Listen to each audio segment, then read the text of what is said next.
Here we are. Here we are again. Here I am sharing screen.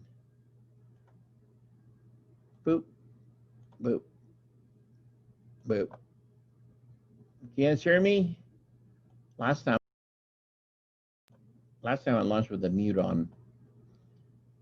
Sometimes I think this machine is out to get me. Okay, so now we're going to go into a super, super awesome topic. It's enzymes, okay? And that's what our discussion is about this week, is enzymes.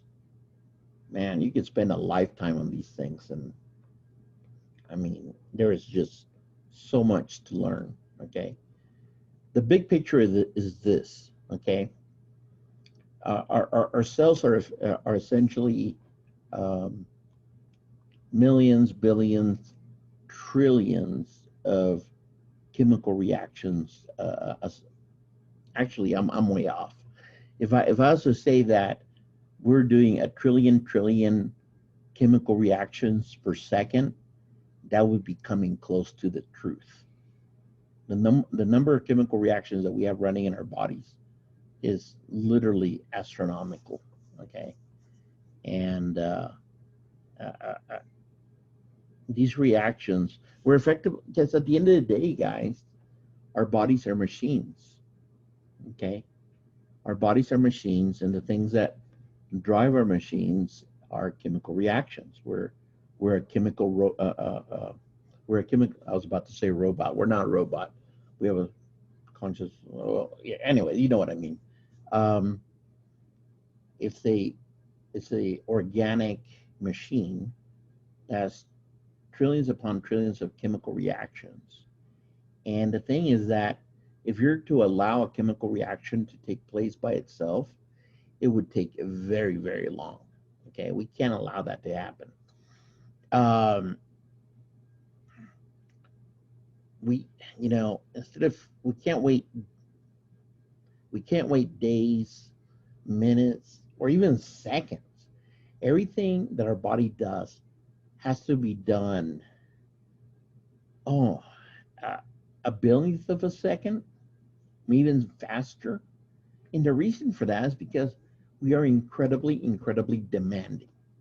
Everything that we do has to be done now. If we're going to catch that football, we need to be over there right now. We have to jump, we have to grab it, and we have to make it to the end of the field. The demand that we put on our bodies is ridiculous.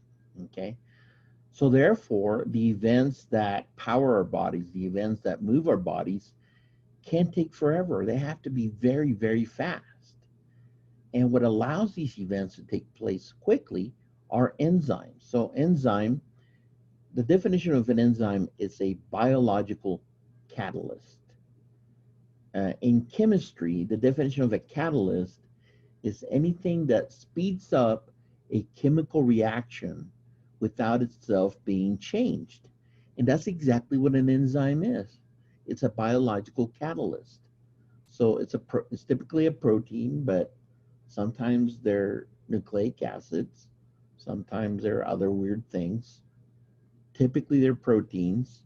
And what they do is they speed up chemical reactions without themselves being changed.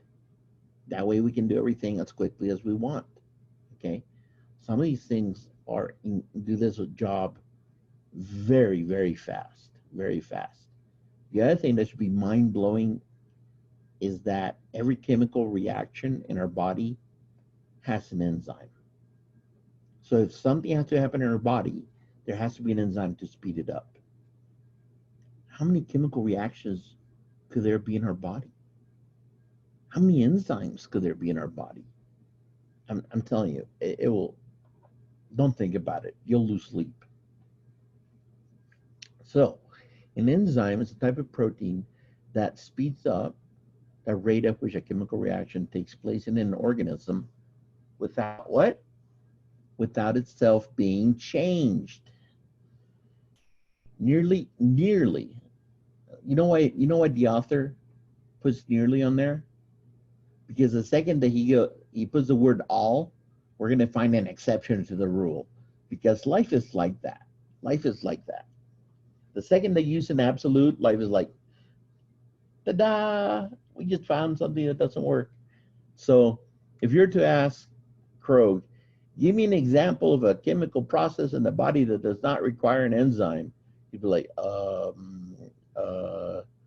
yeah, I don't know. And that's because he can't find one. Okay. Having said that, we're going to use the word nearly because this again, the second that we find out, we say all, we're going to find one darn chemical reaction that doesn't use an enzyme. So nearly every chemical process that takes place in living things is facilitated or helped by an enzyme. Okay. Then the author gives us one little example. Lactase, for example, facilitates the splitting of the sugar lactose into its component sugars glucose and galactose. And this is probably a good example because if you have a friend that's lactose intolerant, what's going on is that they don't have lactase. And so they can't break lactose into glucose and galactose. And you would think that's a trivial problem, wouldn't you? Just don't hang around your friend too much. Fortunately, now they make milk. This is very cool. They make milk without lactose. And you might ask yourself, how do they do that? Well, they add the enzyme lactase to it. So all the lactose in the sugar gets broken down into glucose and galactose, and your body doesn't have to do it. It gets better. Remember, an enzyme speeds up a chemical reaction without itself being changed. So what this means is that hypothetically, you could take regular milk and then grab some milk that has the enzyme lactase, pour that into the regular milk, and that enzyme will break down all the lactose in the new milk. Tell me that isn't cool. Okay, so that's a beautiful example there. Let's see, the substance that an enzyme helps transform through a chemical reaction is called a substrate. In other words, see, I like the metaphor of an enzyme being a little worker, okay? And there's a lot of things that enzymes can do. They can put things together. They can break them apart. They can rearrange them. They can twist them, okay? But at the end of the day, the enzyme is a little protein. It's a little machine that's doing something to typically another protein. And like I said, it's either breaking it apart or it's putting it together or it's rearranging it, whatever, okay? So whatever that machine is working on, whatever it functions on, that is called the substrate, okay? Each enzyme will work on only a single substrate. This is important. An enzyme cannot work on two different molecules, okay? Now, one thing that an enzyme can do, which is peculiar, is it can work forwards and backwards. So for example, let me grab my drawer here. If I have the reaction A plus B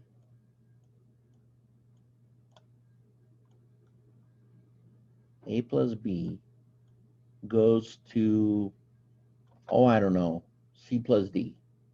So what does this mean? This means that two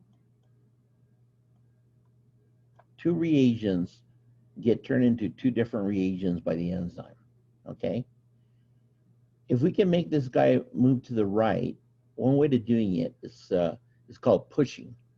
So what you do is you would add a whole bunch of A or a whole bunch of B, and you get rid of your C and D, and this enzyme, and this reaction would go to the right. Here's the interesting part. The enzyme does not tell you which way the reaction is going to go. All it does is speed up the chemical reaction. So the reaction needs to go forward by its own before the enzyme will help it go forward. Does that make sense? If this reaction doesn't go to the right by itself, adding the enzyme is not going to do anything. Very, very interesting. So again, all the enzyme does is that if this is going to go to the right, it's going to go to the right faster. That's it. However,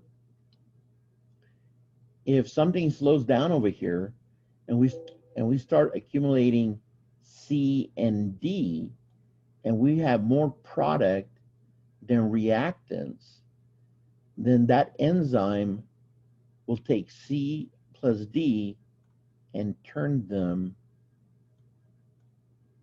into A plus B. Why? Because there's a lot of C and D and there's no A and B. Now, when A and B accumulate and C and D disappear, this is going to go in the opposite direction again. Okay? So again, the enzyme only speeds up the chemical reaction. It doesn't tell you which way it's going to go. Very, very cool.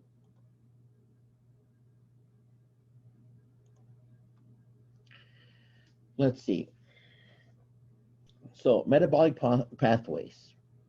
There's many activities in living things are controlled by metabolic pathways. The one that we're going to study in this term, again, is glycolysis and the Krebs cycle, in which a series of reactions is undertaken in sequence, each one facilitated by its own enzyme. Okay? So to give you an example, to make hemoglobin for red blood cells, there is literally 8 different enzymes that takes the raw material and puts it together and then changes it, modifies it. There's 8 different steps necessary to make heme and hemoglobin. And because there's 8 steps, there's 8 enzymes. And the reason this is important is because if somebody cannot produce hemoglobin, it's going to be a problem with one of those 8 enzymes. How many different problems, hemoglobin problems, do you think there are? I'll give you a hint. How many enzymes do we have?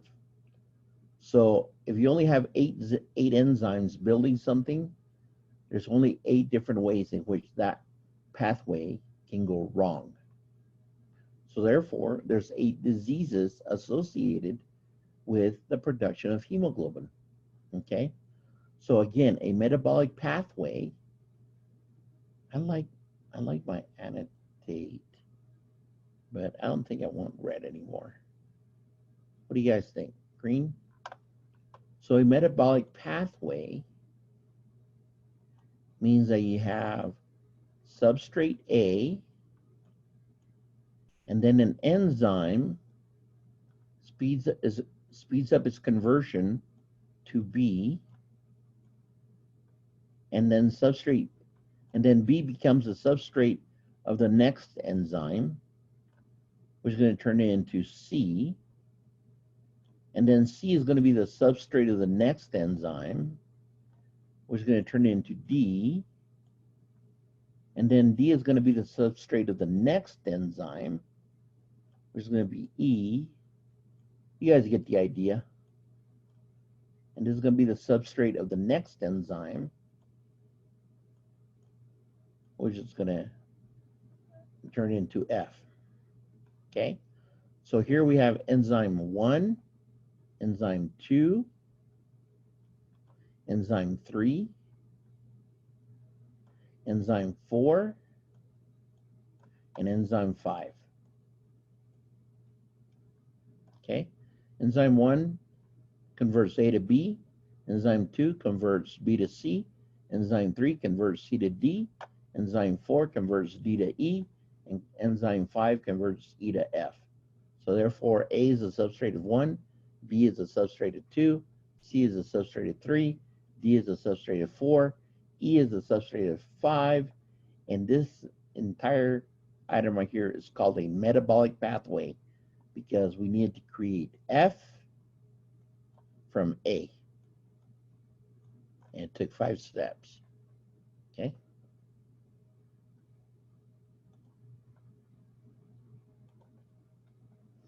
Oh, look, a metabolic pathway. So here's enzyme A, enzyme B, enzyme C.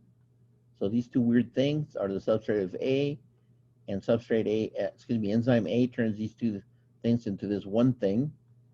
And then this goes into enzyme B because this is a substrate. And enzyme B turns into this weird thing. And this is a substrate of enzyme C. And enzyme C turns into this weird thing. And this is a metabolic pathway. So the sum of all chemical reactions that a cell or larger living thing carries out is called metabolism. But remember, guys, metabolism consists of catabolism, which is the breakdown of large molecules to harvest energy, and anabolism, which is the investment of energy to produce complex molecules. Enzymes are active in all facets of metabolism of all living things. Now we talk about the activation barrier. So enzymes work by lowering the activation energy, which is the energy required to initiate a chemical reaction. Okay, so here's, first of all, let's start with a review. This top guy right here, is this exergonic or endergonic? And how do you know? Here's the reactants. Here's the products. The products are at a lower energy level than the reactants, right? So that means that energy got released. See, net energy released from splitting of lactose. So if energy is released, then it is exergonic. In other words, energy is coming out. So this is an exergonic reaction. But here's a problem. Oh, and then over here on the bottom. Hello. Hello. Good time or not? Hold on a second, guys. Okay, we're back. And if I remember correctly, this was a long conversation here. We're talking about the fact that this was an exergonic reaction.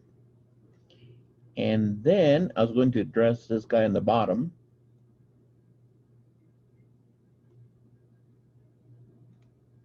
Oh, they're both exergonics. Sorry about that. Okay, so here's the reactants, here's the products. Okay, and we know that the products are at a lower energy than the reactants. If they're a lower energy, then energy got released, and that's this amount here. Yeah, same over here. So the reactants are a higher energy than the products. The only difference, okay, we're talking about the enzyme. So what the only main difference here is what? Here, we have this huge activation energy. See that barrier right there? Okay. This is what the chemical reaction looks like without the enzyme. Over here we have the same reaction, but now we're using enzyme, and see how shallow the activation energy is? So with the enzyme, this activation energy is diminished, okay? Now we want this activation barrier, okay? This is useful. In regular life, if you have a chemical reaction going from reactants to products, it would be silly if those products were to go right back into reactants, okay? What stops that from happening? The fact that we have an activation, energy of activation barrier right here, okay? So once a product is made, the product is made, and the ability for it to go back to reactants is very low, okay? Now, with the enzyme, of course, with the activation barrier diminished the way that it is possible for product to go back to reactant, right? But like I told you earlier, these reactions in our body are being pushed to the right because this is being changed by the next enzyme in the metabolic pathway. So as soon as the product is made, it disappears. As soon as it's made, it disappears. As soon as it's made, it disappears. So this never goes backwards because it's going forwards all the time. Okay. So this lowering of the activation barrier makes the movement of this reactant to the products a lot easier. Now, you might ask, how is it that an enzyme does this? Okay. And it's actually kind of interesting. I'm going to use a little Sharpie. Okay. So I have a Sharpie.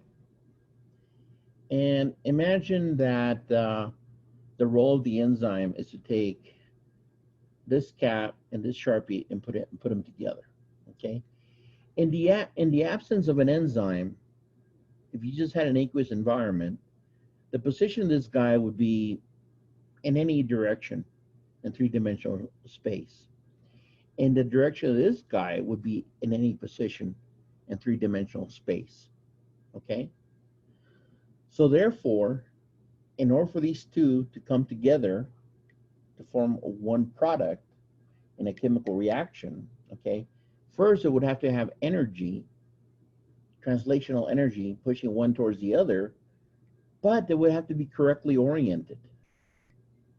Do you see how that didn't work? How about if I try it this way? What if I try it this way? What if I try it this way? Hold on. Let me stop sharing so you guys can see me a little bit better. Right? What if I try it this way? Or that way? Or this way? It just didn't work. Okay? So instead, what we're gonna have is we're gonna have an enzyme with an active site. Okay? And like my little fat little paw here, that active site is gonna hold one piece of that substrate in a very specific direction, and it's going to hold the other one in a very specific direction. So here's the active site. The active site is a part of the enzyme that carries out the work. Does that make sense? And here it is, and what it does is it orients the substrate in such a way that the reaction can take place. It's no longer, when they run together, they're no longer going to run obliquely, they're going to run in the right direction. So that's step number one, is the fact that it grabs the substrate and it orients it in the proper direction for a reaction to take place. Okay. A second thing that happens is that once the substrate is in the enzyme, the shape of the enzyme changes and it causes this guy to come together. Okay. Sounds like it's hard to believe, right? But that's literally what happens. As a fact, it's called the induced fit model, which means that once the active site of the enzyme is properly populated, that causes the enzyme to change shape. That's the induced fit, and that changing shape causes these things to come together. Another thing that happens is that the chemical reactions taking place inside the active site facilitate the chemical reactions necessary to drive these together or apart, as the case may be, and brings them together. Okay. And finally, it gives them the energy to actually come together. So at least four different roles are being played by enzymes. And it seems trivial, but it is not. Okay. Because the number of ways that two things can come together, well, it's an infinite number of ways. And these two things coming together with enough kinetic energy to make a single object is not enough. Okay? That kinetic energy has to be there, but these two things have to be oriented in the correct orientation. So I'm the enzyme. Here's my active sites. You're seeing them, two fat little hands. And because I can move my hands, I am effectively the induced fit model. and I'm causing those two things to come together. Okay.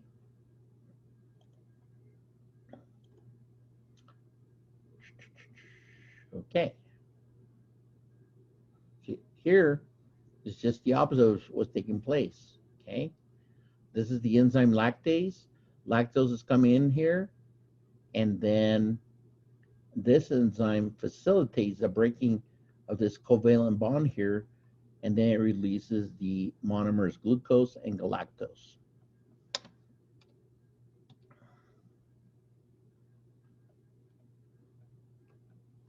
Okay, so enzymes are catalysts. What's a catalyst again?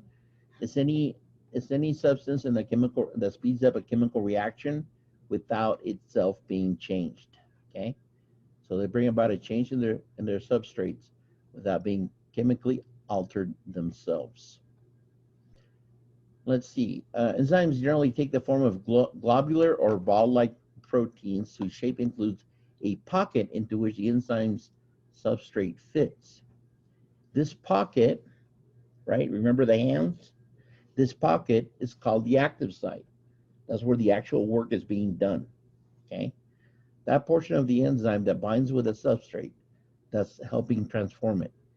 The distorted shape the substrate takes, okay? The distorted shape that the substrate takes when being converted by an enzyme into the product is called the transition state molecule. Okay, why does that matter? Well, it's actually one of the things that we have learned from enzymes. So much so that we can even now create enzymes. Okay, how does this work? Effectively, what you do is you produce a molecule that can hold substrates in the orientation and distance of the point right between two molecules in a single molecule. And if you can make that enzyme reach that transitional state, it will function as an enzyme. Because what happens is that the enzyme gets the ball rolling, and then once the substrate is sufficiently close, the active site induces the energy necessary for this thing to come together, or again, as the case may be, fall apart. Okay? So this is important for you to be aware of. Okay? You can't throw a rock these days without hearing or reading about the transition state molecule. So the distorted shape of the substrate takes place when being converted by an enzyme is called the transition state. Look at this. Isn't this incredible? So this is hexokinase. This is the enzyme that adds a phosphate to sugar. This whole thing, this blue thing, is the enzyme. This little red thing right here, that's the sugar. That's what it's working on. Okay, glucose. And the job of this enzyme is to add a phosphate to this glucose. Why are we showing you this? So you can grasp how big an enzyme has to be in order to form that very essential active site that holds the substrate. This is very, very large, right? Compared to the sugar. So it says only a few of the 100 of amino acids that typically make up an enzyme will be involved in substrate binding. So can you guys see that this is probably maybe 100 amino acids, but only maybe 2 or 3 are actually involved in holding the sugar in place in the active site? In some cases, substrate binding is facilitated by coenzymes, molecules other than amino acids that facilitate the work of enzymes by binding with them. Many vitamins function as coenzymes. So if you want vitamins, their original name comes from vita, which means life, and amine, which means nitrogen containing. And the reason for that is because the original vitamins that were discovered had nitrogen in them. So there were the nitrogens of life, vitamins, and now not all vitamins are have nitrogen in them. Okay, vitamin A, for example, definitely does not have nitrogen in it, but the name stuck. Okay, what you need to know is that the role of vitamins is typically as a coenzyme. Okay, so vitamins effectively function like little holders that help hold the substrate in the right position in the active site. Okay, so when you don't have a certain vitamin, um, those coenzymes are not there, and that means that essential enzymes cannot function properly. Okay, so vitamins function as coenzymes, and again, coenzymes typically function as additional helper hands in the active site. Okay, we're almost done. Regulating enzymatic activity. And we're going to start with what's called competitive inhibition. Competitive inhibition is a reduction in the activity of an enzyme by means of a compound other than the enzyme's usual substrate binding with the enzyme in its active site. What is this talking about? Okay, so let's picture that this is my enzyme, my left hand, and what it I'll use my empty petroleum ether. Okay, and what here's the substrate. Okay, that's the usual substrate. Except that if I don't want that substrate there, if I want to slow down that was dirty. If I want to slow down how fast this enzyme works, okay, what I do is I'm going to choose another molecule that looks almost identical to the first one, okay, but it's not the same. How am I going to make it not the same? Oh, I know. Ta-da! Okay, so can you see this? This one is completely white on the top. This one has this black scouring that I put on there. They look identical, but they're not. This one with the white is the one that usually acts on this enzyme. This one with the black looks identical, so it's going to be recognized by the enzyme, but it's not the same molecule. It's not. Okay. But because they both look so similar, this enzyme, for lack of a better word, becomes confused. And it binds to the actual substrate as often as it binds to the wrong substrate. Well, when it's binding to the right substrate, it's functioning as an enzyme. But when it binds to the wrong substrate, it functions as nothing because it can't work on it because it's the wrong molecule. Do you guys see that? So that means that we have just slowed the velocity of this enzyme in half because half the time it is attached to the wrong molecule. Very cool. This is very useful. Okay, so for example, uh, I don't know if people know this, but there's grain alcohol, ethanol, the the the alcohol of industry, what everybody drinks, and then there's wood alcohol called methanol. Okay, now methanol is poisonous, and if you drink methanol, you will go blind. Okay, so here's the thing: methanol and ethanol look very similar. Look very similar. The difference is one carbon. So, what do you think the solution is if somebody drinks methanol? What do you think they do to him at the hospital? They give him or her an ethanol IV. And what happens is that that ethanol, the right guy, can't put it, there we go, the right guy binds with the enzyme half the time, and the bad guy, methanol, binds with the enzymes the other half of the time. Okay? So by giving a patient ethanol, IV, if you can believe this, so they're not even drinking, it's going straight into their veins.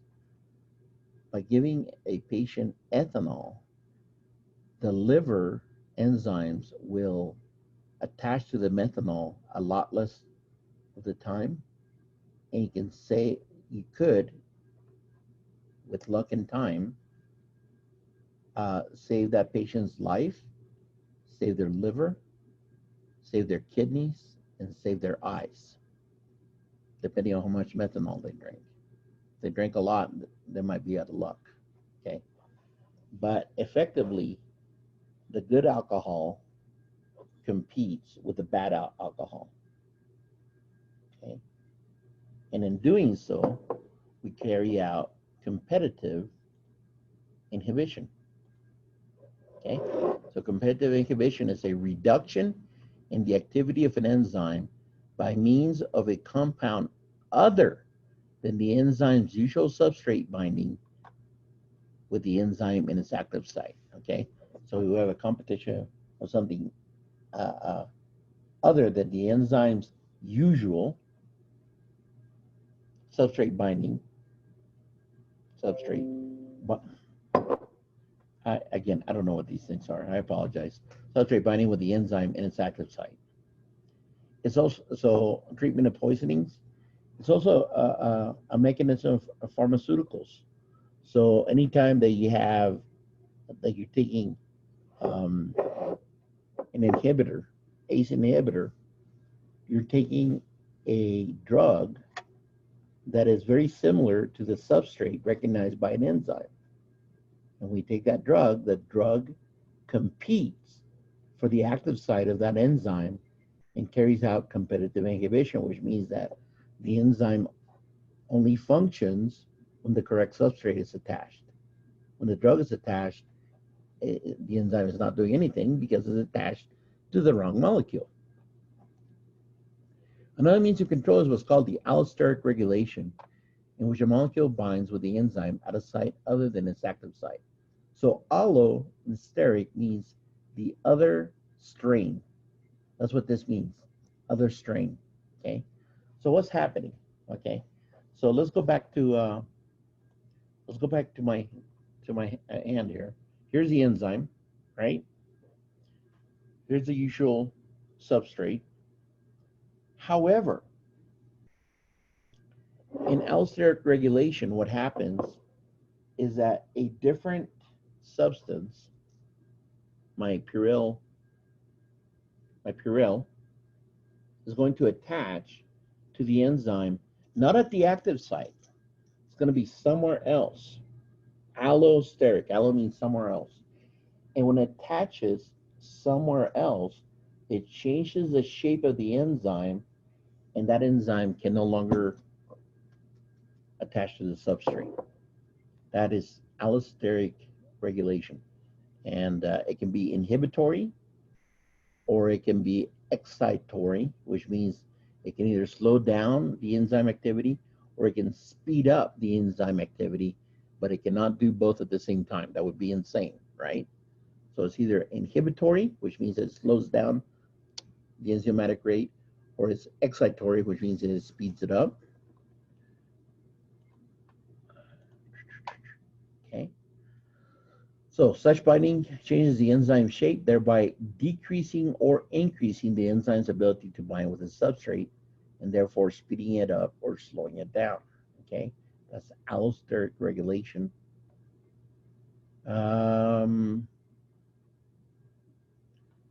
Here's a good example by the author. Okay, so we have a little enzyme in green. Okay, and here's the substrate.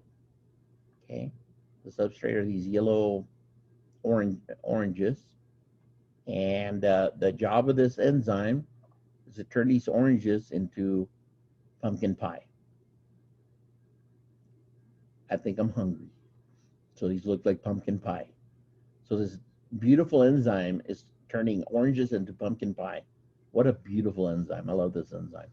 So number one, the substrate associates with the active site right here, right? Substrate binds to the enzyme, and then the enzyme transforms the oranges into pumpkin pie. Mmm, delicious. Okay. Now, what happens if this enzyme has too much product? There's just too much product here, and we need to slow down the production of pumpkin pie. Like, I see a problem with that. But anyways, let's say that. Let's say we don't want that much pumpkin pie, right? We just want a little bit. So we have all this pumpkin pie here, and if we have too much pumpkin pie, what happens is that it will associate with the allosteric site. See the allosteric site here? And when it associates with the allosteric site, it changes the shape of the enzyme, and now the oranges cannot produce pumpkin pie anymore. This is allosteric regulation or allosteric inhibition of an enzyme. So allosteric regulation typically takes place by the product. If you have too much product, the product associates with the allosteric site, change takes place, and now the oranges can go into the active site. Now, after a while, because this enzyme is probably part of a metabolic pathway, which means that there's another enzyme here, and another one here, and another one here. This means that after a while, the next enzyme would consume the pumpkin pie and turn to something else, probably pizza. And as the pumpkin pie concentration decreases, that is the cue for this guy that's attached at the allosteric site to come off because there aren't that many pumpkin pies anymore. The enzyme changes shape back to its original shape, and now it can take the substrate and turn it into more pumpkin pies. So this is an example of allosteric regulation. And that is the end of it. So I hope I didn't bore you guys too much. Have yourselves a wonderful day. And let's see. I'm going to stop my share. I'm going to Bye bye.